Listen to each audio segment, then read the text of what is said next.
नमस्कार प्यारे दोस्तों, कौटिल्य एजुकेशन हब और केवीएस के सर में आपका बहुत बहुत स्वागत है। जैसा कि आप देख रहे हैं, आज हम लेसन नंबर 15 पढ़ेंगे और 16 नंबर लेसन हमने पहले कर लिया है क्योंकि वो छोटा लेसन था। वन के मार्ग आपने देखा होगा, वन के मार्ग है वो हमने पहले कर लिया है। अब हम करेंगे नौकर, ठीक है। तो नौकर 15 नंबर लेसन है, उसके बाद एक लेसन बचेगा 17 नंबर और कुछ आगे महत्वपूर्ण प्रश्न।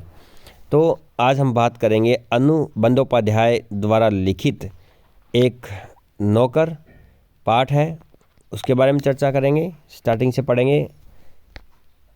आश्रम में गांधी जी के ऊपर है ये सारा, टोटल महात्मा गांधी के ऊपर है। उनकी दिनचर्या के बारे में वर्णन किया गया है।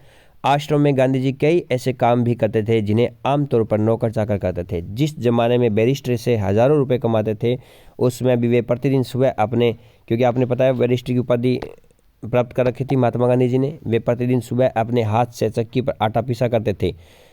चक्की चलाने में कस्तूरबा उनकी पत्नी का नाम है और उनके लड़के भी हाथ बटाते थे। इस प्रकार घर में रोटी बनाने के लिए महीन मतलब बहुत बारीक मोटा आटा वे खुद पीस लेते थे। साबरमती आश्रम में गांधी जी ने पिसाई का काम जारी रखा। वह चक्की को ठीक करने में कभी कभी घंटों मेहनत करते थे। आपसे पूछ सकता है कि पिसाई का काम कहाँ जारी रखते थे? साबरमती आश्रम में। एक बार एक कार्यकर्ता ने कहा कि आश्रम में आटा कम पड़ गया है। आटा पिसवाने में हाथ बंटाने के लिए गांधी फौरन उठकर खड़े हो गए। ये साबरमती आश्रम का एक उदाहरण है।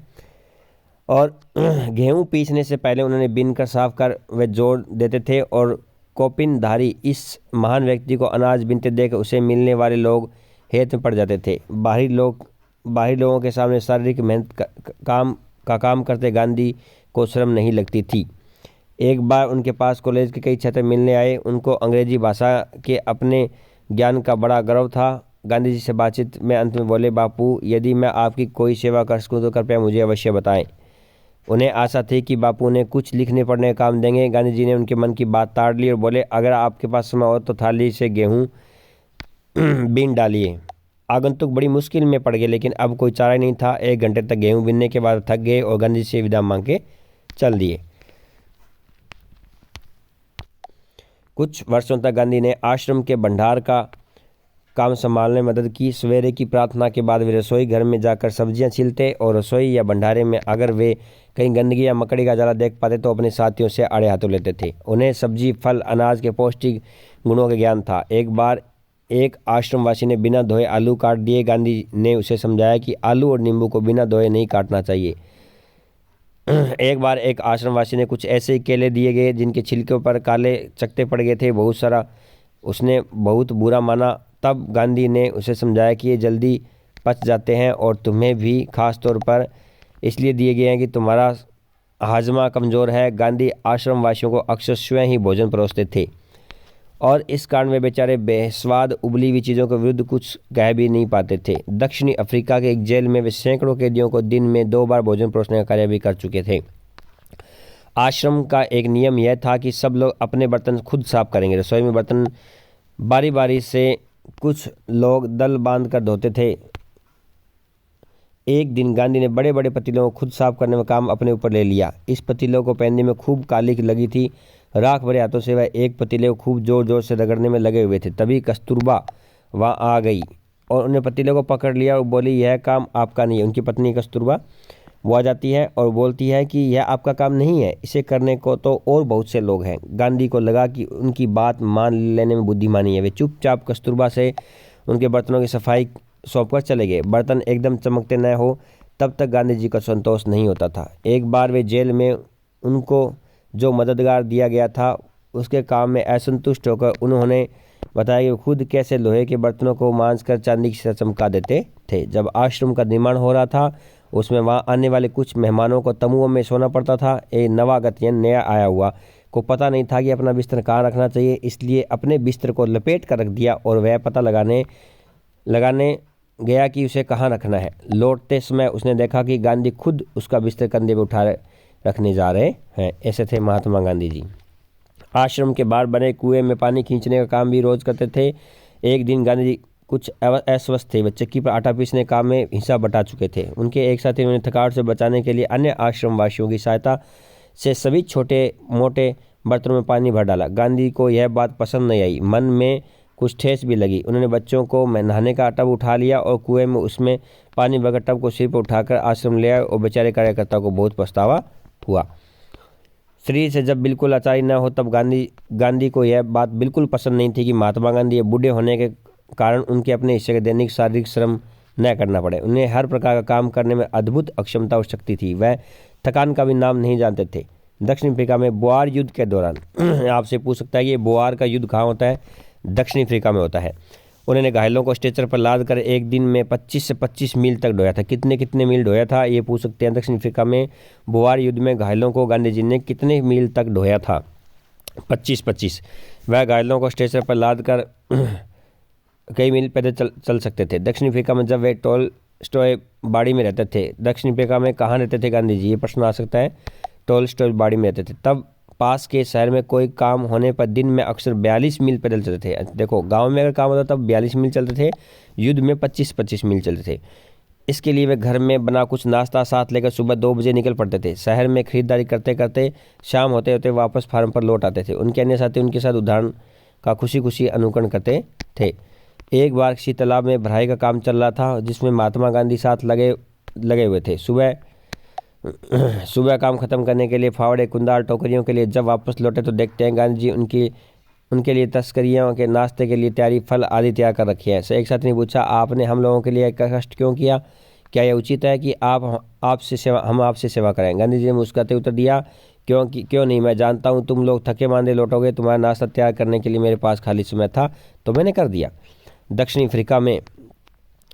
अफ्रीका में भारतीयों के जाने माने नेता के रूप में गांधी जी प्रवासियों की मांग ब्रिटिश सरकार के सामने रखने के लिए एक बार लंदन गए थे। वहां उन्होंने भारतीय छात्रों को एक शाकाहारी भोज में निमंत्रण दिया। छात्रों ने इस अवसर के लिए स्वयं ही शाकाहारी भोजन तैयार करने का निश्चय किया। 30 से 2 बजे तक एक दुबला पतला और छरहरा आदमी आकर उनमें शामिल हो गया और तस्तरियों धोने और सब्जी साफ करने में अन्य छुटपुट काम करने में उनकी मदद करने लगा। बाद में छात्रों को उपनेता वहाँ आया तो क्या देखता है कि दुबला पतला आदमी कोई और नहीं, उस शाम में भोज में निमंत्रित उनके सम्मानित अतिथि गांधी जी थे। गांधी दूसरों से काम लेने बहुत सख्त थे, लेकिन अपने दिल के दूसरे काम करवाना उन्हें नापसंद था। एक बार एक राजनीतिक सम्मेलन में गांधी जी अपने डेरे पर लौटे तो रात हो गई थी और सोने से पहले वे अपने कमरे का फर्श बुहार रहे थे। उस समय रात के 10 बज रहे थे। एक कार्यकर्ता ने दौड़कर पूछा, गांधी के हाथ से बुहारी ले ली? जब गांधी गांव का दौरा कर रहे होते तो उस समय रात को यदि लिखते समय लालटेन का तेल खत्म हो जाता तो वे चंद्रमा की रोशनी में भी पत्र पूरा कर लेना ज़्यादा पसंद करते थे, लेकिन सोते समय अपने थके हुए साथी को नहीं जगाते थे। और नौखाली पद यात्रा के समय गांधी ने अपने शिविर में केवल 2 आदमियों को रहने की अनुमति दी। इन दोनों में को यह न मालूम था कि खाकरा कैसे बनाया जाता है। इस पर गांधी स्वयं रसोई में जा बैठे और निपुण रसोई की तरह उन्होंने खाकरा बनाने की विधि बताई। उसमें गांधी की अवस्था थी वो 78 वर्ष थी। 78 वर्ष के थे जब गांधी जी। आपको ये पूछ सकता है कि गांधी जी जब खाकरा बना रहे थे तो उनकी उस वक्त खाकरा बनाते हुए उनकी गांधी जी की अवस्था जो थी वो कितने साल की थी? 78 वर्ष। गांधी जी को बच्चों से बहुत प्रेम था। वे अपने बच्चों के जन्म के 2 माह बाद, कितने माह बाद? 2 माह बाद कभी किसी की दाई के बच्चों की देखभाल के लिए नहीं रखते थे। वे मानते थे बच्चों के विकास के लिए माँ बाप का प्यार, उनकी देखभाल अनिवार्य है। वे माँ की तरह बच्चों की देखभाल करते हुए खाना पीना उनको खिलाते थे। एक बार दक्षिण अफ्रीका में जेल में छूटने के बाद घर लौटने पर उन्होंने देखा कि उनके मित्र की पत्नी श्रीमती पोलक बहुत ही दुबली और कमज़ोर हो गई है। उनका बच्चा उनका दूध पीना छोड़ता नहीं है। उनका दूध छुड़ाने की कोशिश कर रही थी। बच्चा उनके चैन नहीं लेने देता था और रो कर उन्हें जगाए रखता था। गांधी जी जिस दिन लौटे उसी दिन रात उन्होंने बच्चों की देखभाल का काम अपने हाथ में ले लिया था। और सारे दिन बड़ी मेहनत करते सभाओं में भाषण देने के बाद 4 मील पैदल चलकर गांधी जी कभी कभी रात को 1 बजे घर पहुंचते थे और श्रीमती पोलक को बिस्तर पर से उठाकर अपने बिस्तर पर लेटा लेते थे। मतलब जो उनका बच्चा था श्रीमती पोलक का, उनके बच्चे को उठा के अपने बिस्तर पर लेटा लेते थे। वह चारपाई के पास एक बर्तन में पानी भरकर रख देते थे ताकि यदि बच्चे को प्यास लगे तो उसे पिला देते, लेकिन उसकी जरूरत ही नहीं पड़ती। बच्चा कभी नहीं रोता और उनकी चारपाई रात में आराम से सोता रहता था। एक पखवाड़े तक माँ से अलग सुलाने पर बाद बच्चे ने माँ का दूध छोड़ दिया और गांधी अपने बड़ों का आदर करते थे। दक्षिण अफ्रीका में गोखले गांधी जी के साथ ठहरे हुए थे। उस समय गांधी जी ने उनके दुपट्टे पर इस्त्री की, वह उनका बिस्तर ठीक करते थे, उनके भोजन परोसते थे, उनके पैर दबाते थे। गोखले बहुत मना करते थे, लेकिन गांधी जी नहीं मानते थे। महात्मा गांधी कहलाने से पहले एक बार दक्षिण अफ्रीका में बात आने पर गांधी कांग्रेस के अधिवेशन में गए थे। उन्होंने गंदे पखाने साफ किए थे। बाद में उन्होंने एक बड़े कांग्रेस नेता से पूछा था, मैं आपकी क्या सेवा कर सकता हूँ। नेताजी ने कहा, मेरे पास बहुत से पत्थर इकट्ठे हो गए हैं, इनका जवाब लिख लेना। मेरे पास कोई कारकुन नहीं है जिससे मैं यह काम दूं। क्या तुम यह काम करने को तैयार हो? गांधी जी ने कहा, जरूर, मैं ऐसा कोई काम भी करने को तैयार हूँ जो मेरे सामर्थ्य से बाहर न हो। यह काम उन्होंने थोड़े ही समय में समाप्त कर डाला। इसके बाद उन्हें नेता के कमीज के बटन आदि लगाने और उनके अन्य सेवाओं को काम में खुशी मिलती थी। जब कभी आश्रम में किसी सहायक को रखने के लिए आवश्यकता होती, तब गांधी जी किसी हरिजन को रखने का आग्रह करते। उनका कहना करता है, नौकर को हमें वेतन भोगी मजदूरी अपने भाई का सम्मान मानना चाहिए, अपने भाई के सम्मान मानना चाहिए। उन्होंने कुछ कठिनाई हो सकती थी, कुछ चोरियां भी हो सकती है, फिर भी हमारी कोशिश व्यर्थ निष्फल नहीं हो जाएगी। उन्होंने यह मालूम था कि किसी भी नौकर की भांति कैसे रखें। एक बार भारत की जेल में उनके कई साथी के लिए उनकी सेवा टहल का काम सौंपा गया। एक आदमी उनके फल धोता काटता, दूसरा बकरियों को धोता, तीसरा उनके निजी नौकर की तरह काम करता था, चौथा पैखाने को साफ करता था। एक बार ब्राह्मण कैदी उनके बर्तन धोता था तो 2 गोरे यूरोपियन प्रतिदिन उनकी चारपाई बाहर निकालते थे। गांधी ने देखा, इंग्लैंड के ऊंचे घराने में घरेलू नौकरों को परिवार का आदमी माना जाता है। एक बार एक अंग्रेज ने घर से विदा लेते समय उन्हें यह देखकर खुशी हुई कि घरेलू नौकरों का उनसे परिचय नौकरों की तरह नहीं बल्कि परिवार के सदस्य के रूप में उन्होंने करवाया था। एक बार एक भारतीय सज्जन के यहाँ काफ़ी दिनों तक ठहरने के बाद गांधी जी चलने लगे, तब घरों के नौकरों ने उन्हें विदा दी और कहा, मैं कभी किसी को अपने नौकर नहीं समझता, उसे भाई या बहन ही माना, और आप लोगों को भी मैं अपना भाई समझता हूँ। आपने मेरी जो सेवा की प्रतिदिन देने का सामर्थ्य मुझ में नहीं है, लेकिन ईश्वर आपको इसका पूरा फल देंगे। ये लेखिका है वो अनु बंदोपाध्याय है, ध्यान रखना। हम लेखिका का थोड़ा परिचय पढ़ेंगे, उसके बाद में प्रश्न आंसरों करेंगे। अनु बंदोपाध्याय 1917 में जन्म हुआ था, 2006 में इनकी डेथ होती है। स्वतंत्रता आंदोलन के साथ साथ सामाजिक काम में भी गांधी जी की अभिनव सहयोगी रही। इन्होंने collected works of Mahatma Gandhi के संपादन के अलावा कस्तूरबा ट्रस्ट के साथ भी काम किया था। ये आपसे पूछ सकता है, collected works of Mahatma Gandhi के संपादन के रूप में किसने काम किया था? अनु बंदोपाध्याय ने। और बहुरूपी गांधी में लेखिका ने गांधी जी की दिनचर्या के उन कार्यों को रोचकता से लिखा है जिन्होंने गांधी जी खुशी से करते थे। गांधी जी केवल राष्ट्रपिता और स्वाधीनता के निर्माता ही नहीं, उनके जीवन के हर प्रसंग से सीखा जा सकता है। तो ये था गांधी जी का परिचय। अब हम इनके प्रश्न आंसर करेंगे, ठीक है। तो इसका पहला प्रश्न पढ़ेंगे हम। प्रश्नों के यहाँ से चलते हैं। पहला प्रश्न अपना है, पाठ और लेखक का नाम क्या है? आपको पता ही है, पाठ है नौकर और लेखक का नाम है अनु बंदोपाध्याय। आश्रम में गांधी जी कैसे काम करते थे? आश्रम में गांधी जी ऐसे काम करते थे जिन्हें आमतौर पर नौकर चाकर करते थे। साबरमती आश्रम में आटा कौन पीसता था? गांधी जी पीसते थे। गांधी जी प्रतिदिन सुबह क्या क्या करते थे? साबरमती आश्रम में आटा गांधी जी कस्तूरबा और उनके लड़के पीसते थे। तो आगे देखें, कोपनधारी हैरत बिन्ना शब्दों के अर्थ लिखिए। देखो, कोपनधारी क्या होता है? धोती पहनने के एक विशेष ढंग के कारण यह विशेषण गांधी जी के लिए प्रयोग में लाया जाता है, जिसका अर्थ होता है लंगोटी धारण करने वाला। तो आपसे पूछ सकता है, कोपिनधारी का मतलब क्या होता है? तो लंगोटी धारण करने वाला, या ये कोपनधारी शब्द है, ये क्या है? ये विशेषण है, ध्यान रखना। इसमें भी 2 चीज़ें ध्यान रखना, हैरत मतलब हैरानी और बिन्ना मतलब चुनना। उसके बाद गांधी जी ने कॉलेज के छात्रों को सेवा करने के लिए क्या काम दिया? गांधी जी ने कॉलेज के छात्रों से कहा, अगर आपको पास समय है तो थाली में से गेहूं बीन दो। कॉलेज के छात्रों को गांधी जी से कैसे काम करने, सेवा मिलने की उम्मीद थी? यह कोई पढ़ने लिखने का काम मिलने की उम्मीद थी। तो कुछ कठिन शब्दार्थ है, पहले हम उनको देख लेते हैं थोड़ा सा। इनमें से कोई प्रश्न कई बार आ जाता है। बैरिस्टर मतलब वकील वाला काम होता है। कार्यकर्ता मतलब काम करने वाला। फौरन मतलब होता है तुरंत। बीनकर मतलब हाथ से चुनना। हैरत मतलब होता है आश्चर्य। गर्व मतलब घमंड। ताड़ लेना मतलब पूर्व अनुमान कर लेना। आगंतुक मतलब होता है मेहमान आने वाले। चारा न होना, उपाय न होना, विदा मांगना, चलने की अनुमति लेना। हाजमा पाचन शक्ति, बेस्वाद बिना स्वाद के। और मांझ का मतलब रगड़ कर। नवागत मतलब नया आने वाला। ठेस लगना मतलब दुख पहुंचाना। अद्भुत मतलब होता है विचित्र। अनुकरण मतलब नकल करना। बुहारना मतलब होता है साफ करना। निपुण मतलब कुशल। अवस्था मतलब एज होती है। अनिवार्य मतलब जरूरी। काकुरन काम करने वाले। काकुरन का मतलब होता है काम करने वाले। सामर्थ्य मतलब शक्ति। और तो इसके अंदर ये द्वारा हम कठिन शब्दों को हमने पढ़ लिया। प्रतिदिन निष्फल में बिना फल के, और इसमें अव्ययी समास होता है। और प्रतिदिन ली गई वस्तु के बदले वापस प्रतिदान का मतलब होता है ली गई वस्तु के बदले वस्तु वापस देना। एक वस्तु विनिमय भी होता है, ऐसे ध्यान रखना। वस्तु विनिमय और प्रतिदान दोनों एक जैसे होते हैं, वस्तु के बदले वस्तु देना और लेना।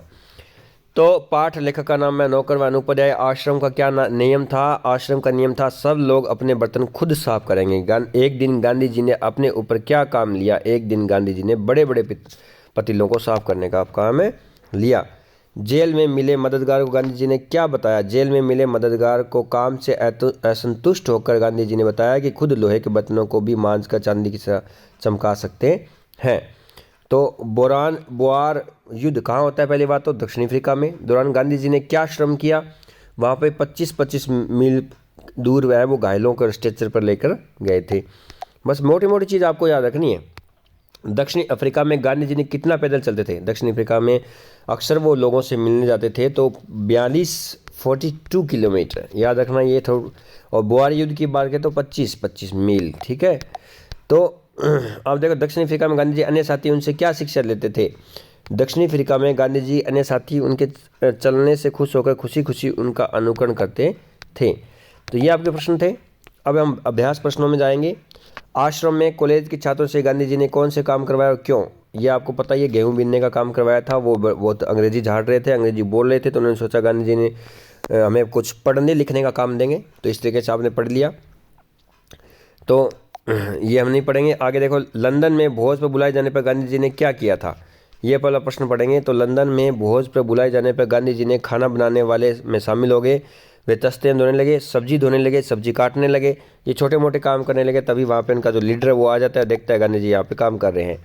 गांधी जी ने श्रीमती पोलक के बच्चे को दूध कैसे छुड़वाया था? क्योंकि जब गांधी जी भाषण वगैरह वगैरह जो अपनी सभाएं करके आते थे, भाषण दे के आते थे, उसके बाद में थक जाते थे, जो चारपाई के पास पानी का एक बर्तन रखते ताकि बच्चे को जब भी प्यास लगे तो उसे पिला देते थे, और अपने बिस्तर पर बच्चे को लेटा लेते थे, और इसलिए वो बच्चा रात को दूध जब भी मांगता तो उसको पानी पिला देते थे। तो इस तरीके से उन्होंने बच्चे का दूध छुड़ाया। आश्रम में काम करने और करवाने का कौन सा तरीका गांधी जी अपनाते थे? खुद काम करते थे, कोई भी काम था वो प्रतिदिन खुद करते, इसलिए और लोग भी प्रेरित होते थे। छोटा सा इसका आंसर आपको करना है। तो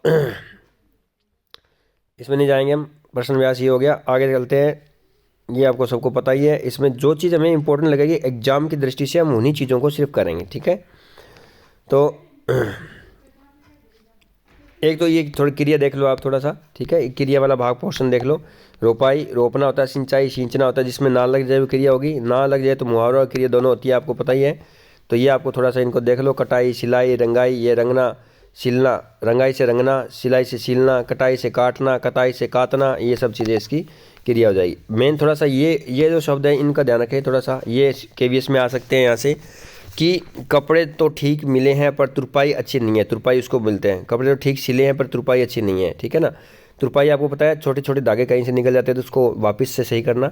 बखिया होता है, कोई मान लो कट लग गया पैंट के ऊपर, कोई पैंट है अपनी और उस पैंट के बीच में कहीं कट लग गया, तो वो कट पे हम जो करवाते हैं, सही करवाते हैं उसको, तो उसको बोलते हैं बखिया, ठीक है।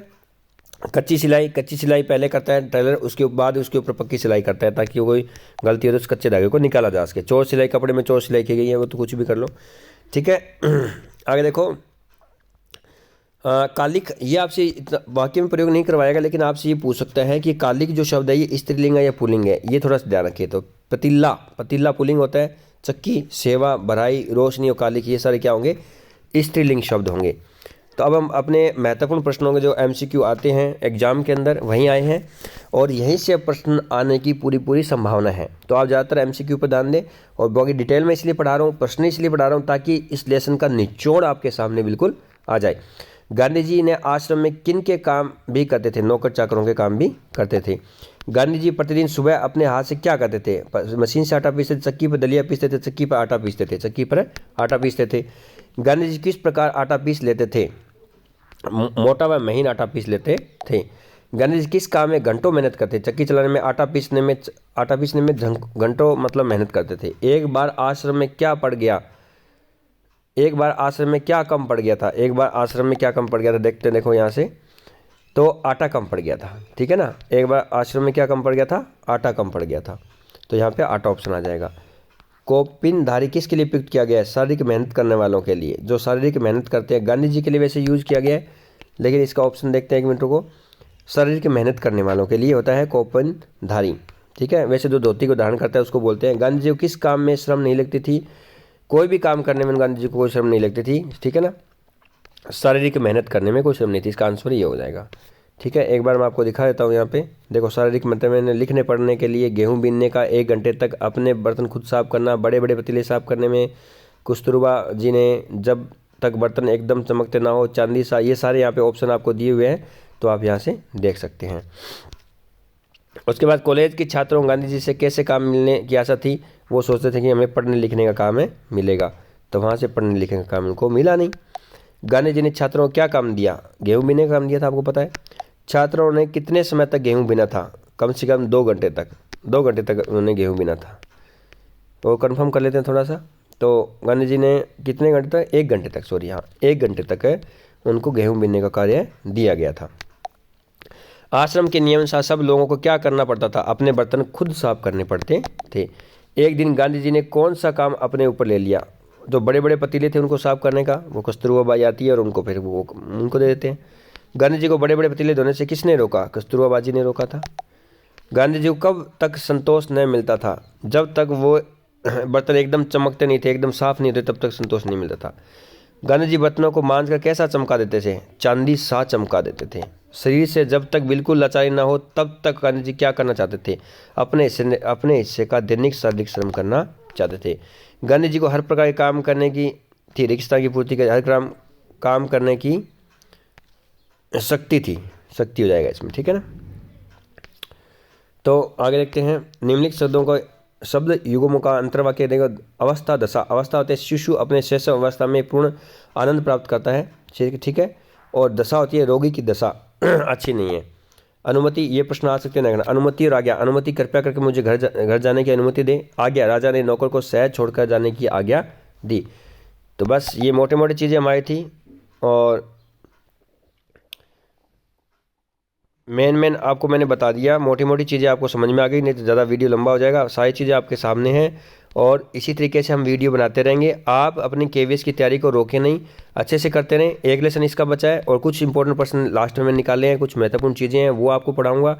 उसके बाद डायरेक्ट हम बस इसका जो बाल राम कथा है वो पढ़ेंगे। उसकी सिर्फ मैं एक ऑडियो बनाऊँगा, वो आपको भेज दूँगा। तो छठी क्लास हमारी कंप्लीट हो जाएगी। और सबसे पहले छठी क्लास कंप्लीट इसी चैनल पे हुआ है, तो आप चैनल को लाइक और सब्सक्राइब करते रहे। इसके बाद धमाकेदार वीडियो आने वाली है बहुत सारी।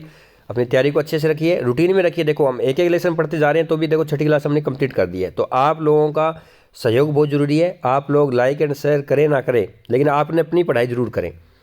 मैं नहीं कह रहा आपको अच्छी लगे तो लाइक और सब्सक्राइब करो, लाइक और शेयर करो, नहीं तो मत करो, कोई बात नहीं। लेकिन आप अपनी पढ़ाई रखें, तैयारी, क्योंकि KVS में सिलेक्शन होना वेरी इंपॉर्टेंट बात है। तो कामयाबी जरूर मिलेगी दोस्तों। एक बार फिर से मिलेंगे नेक्स्ट वीडियो में, तब तक के लिए धन्यवाद।